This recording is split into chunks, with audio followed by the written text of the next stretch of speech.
Hi students, MCQ number 23. At what temperature is the RMS velocity of the gaseous hydrogen molecules equal to that of oxygen molecules at 47 degree Celsius? So oxygen molecule is maintained at 47 degree Celsius and it will have some RMS velocity at that temperature, and that may be equal to the RMS velocity of hydrogen molecules at some other temperature. That only we have to find out. So first I will take oxygen. Oxygen is diatomic and its molar mass, okay, M1. So M1 is equal to 2 into 16 gram, that is equal to 32 gram, and that is equal to 32 into 10 to the power of minus 3 kilogram. Okay, and oxygen is maintained at what temperature? 47 degrees Celsius. So for that temperature, absolute temperature, we have to express it in Kelvin. So this is equal to 47 plus 273 Kelvin. So 273 plus 7 is 280 plus 40 is 320 Kelvin. Okay. Now for hydrogen like this, let us write hydrogen. Hydrogen also is diatomic, is it not? Therefore its molar mass, I will take M2 is equal to 2 into 1 gram. So that is equal to 2 gram. And in kilogram it is 2 into 10 to the power of minus 3 kg. Okay.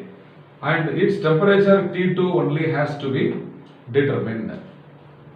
So now what is given? The RMS velocity is equal to that of oxygen. Therefore, I will write oxygen V1 and RMS velocity of hydrogen is V2. So it is given.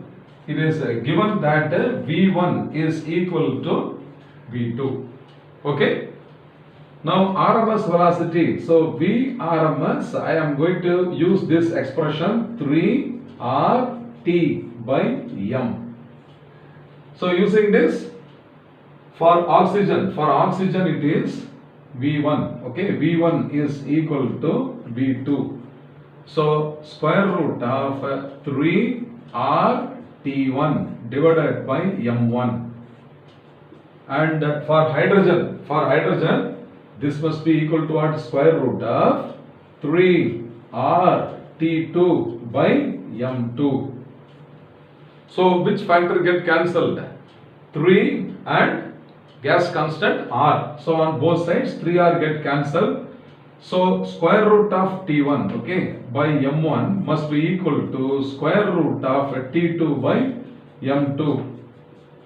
Again, if you square on both sides, this square root also will get removed. So T1 by M1 must be equal to what? T2 by M2. Now what is to be found here is T2. So T2, therefore T2 must be equal to what? T1 into M2 by M1. So T2 is now equal to T1. What is T1? 320. So this is 320 into M2. M2 is how much? 2 into 10 power minus 3. So this is 2 into 10 power minus 3 whole divided by what is M1?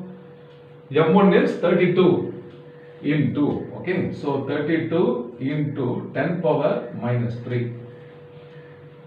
Now easily we can divide the numbers. 320 by 32 is 10. Okay, before that we will cancel this powers. 10 power minus 3 get cancelled, and 320 divided by 32 is 10. So 10 into 2, that is equal to what? 20 Kelvin. Very easy numbers. Without calculator, we have found the answer. So which of the options is correct? Option A itself is the correct answer. Therefore, option A is the correct answer. I hope you must have understood well. Fine.